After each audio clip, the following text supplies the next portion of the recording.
Everyone, তোমরা সবাই কেমন আছো? আশা করি সবাই ভালো আছো। তো সকালবেলায় তোমার দাদাভাই স্নান টান করে বেদিতে আগে ফুল জল দেয়। তো ফুলটা দিয়েছিল, তো সেটা নিচে পড়ে গেছে হাওয়াতে, সেটাই তোমাদের সাথে একটু দেখালাম। তারপরে তো তোমাদের দাদাভাই দোকানে যাবে বলে রেডি হয়ে নিচে চলে এসেছে, গাড়িও বার করে দিয়েছে। আমি তো গাড়ির জায়গায় জল দেওয়া আমার কমপ্লিট হয়ে গেল। তো এখন যাবে বাজারে, বাজার থেকে এসে তারপরে যাবে দোকানে। আর এই দিকে দেখো, মহারাজ ঘুমাচ্ছে। ও সারা রাত পাহারা দেয় না, সেই জন্য ও ঘুমাচ্ছে। তো এদিকে আমার মেয়ে এখনও ঘুম থেকে ওঠেনি, তো ও এখনও ঘুমাচ্ছে। এখন বাজে 8:15 বাজে। সকালে চাটা খাওয়া হয়েছে, সেগুলো সব পড়ে আছে, তো সেগুলো মাজা ঘষা করে নেব। সকালে কি খাবার করব সেটা রেডি করব, তার আগে আমি মেয়ের খাবারটা রেডি করে রেখে দেবো। তো ও যদি ঘুম থেকে উঠে পড়ে তাহলে ওকে খাইয়ে ওর ঠাম্মির কাছে দিয়ে দেবো। তো চলো সকালবেলায় করব রুটি তরকারি। তো তার জন্য তো আমি কড়াই বসিয়ে দিয়েছি, এদিকে আমার আলু কাটা হয়ে গেছে। তো এদিকে রুটি তরকারি করতে করতে দেখি কি আমার মেয়ে উঠে পড়েছে। তো ওকে খাইয়ে তারপরে এসেছিলাম আবার আটাটা মাখতে। তো এই আটা মাখা তো হয়ে গেল, তো এবার রুটি কটা করে নিই। এদিকে তোমাদের দাদাভাই খেতে চলে এসেছে, তো তাকে দিয়ে দিয়েছি খাবার, আমিও নিয়ে নিয়েছি। বাবা মায়ের খাওয়া হয়ে গেছে। আর এদিকে দিয়েছি কেলটোর মাংস। এবারে যাব মেয়েকে স্নান করাতে, আর তার আগে জুসটা করে রেখে দিই।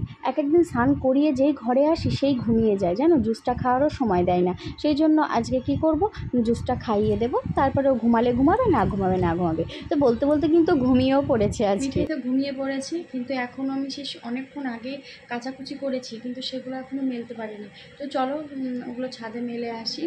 আর ওদিকে মায়ের রান্না হয়ে গেছে, মানে যা গরম পড়েছে না, আজকে তাড়াতাড়ি রান্না করে ফেলেছে।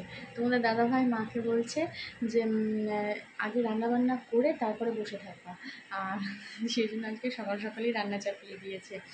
তো রান্না হয়েছে, একটা সবজি হয়েছে আর মাছ, পমফ্রেট মাছ এনেছে আর হচ্ছে পাবদা মাছ এনেছিল।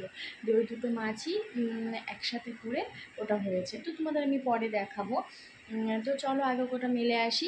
আর এখন বাজে 1:25, এখনও স্নান টান কিচ্ছু হয়নি, ঘর মোছা সব কিছু হয়ে গেছে। তো চলো এবার ছাদে গিয়ে ওটা মেলে আসি। কথাই বলে কেউ কারোর জন্য থেমে থাকে না, সবাই সবার মতো এগিয়ে যায়। কিন্তু কথাটা একদমই ঠিক কথা, তাই না বলো? তো ছাদে এসেই তোমাদেরকে একটা জিনিস দেখালাম। কালকে একটু ঝোড়ো হাওয়া দিয়েছিল, সেই হাওয়াতে কদম গাছের মাথাটা গেছে ভেঙে। মানে কি বলবো, কোনোখানে কিছু না, একটা হাওয়াতেই কদম গাছের মাথাটা গেল ভেঙে। তো যাই হোক, তো ছাদে চলে এসে জামা কাপড় তো আমার মেলা হচ্ছে। এই জামা কাপড়গুলো সেই সকালবেলায় কাচাকুচি করেছি, জানো, কিন্তু মেলতে পারিনি। তোমাদের দাদাভাই যদি বাড়ি এসে দেখে যে আমি এখন জামা কাপড় মেলিনি, তাহলেই দেবে আমার কপালে শনি আছে। তো চলো এবার স্নান টান করে যাব ঘরে। তো স্নান টান করে চলে আসলাম খাবার টেবিলে। তো এই রান্না একটা সবজি আর মাছ তরকারি করেছে, সেটা তো তোমাদের বলেছিলাম। তো এই দেখো, খাওয়া দাওয়া শেষে মা মেয়ে একটু উস্তুনি করছি, যেটাকে বলে। আর তারপরে বিকালবেলায় একটু ওকে নিয়ে, আজকে 2-3-4 দিন ধরে ওকে নিয়ে একটু বাইরে যাই। তাই ও কী করে, ঠাম্মির সাথে একটু হাঁটাহাঁটি করে, দাদার সাথে করে। তো একটু হাঁটাহাঁটি করে চলে আসলাম ঘরে। তো চলে আসলাম একেবারে রাত্রেবেলায় খাবার সময়। তো মেয়ের খাবার তো ওখানে গরম করছি, আর এদিকে ডিম সিদ্ধ করে নিয়েছি একটা। সকালে খাইয়েছিলাম, সে খাবারটা সম্পূর্ণ তুলে দিয়েছিল, কেন জানি না। সেই জন্য এখন একটা ডিম সিদ্ধ করলাম। আর এদিকে তোমাদের দাদাভাই নিয়ে এসেছে খাবার, কিনে নিয়ে এসেছে, রুমালি রুটি এনেছে।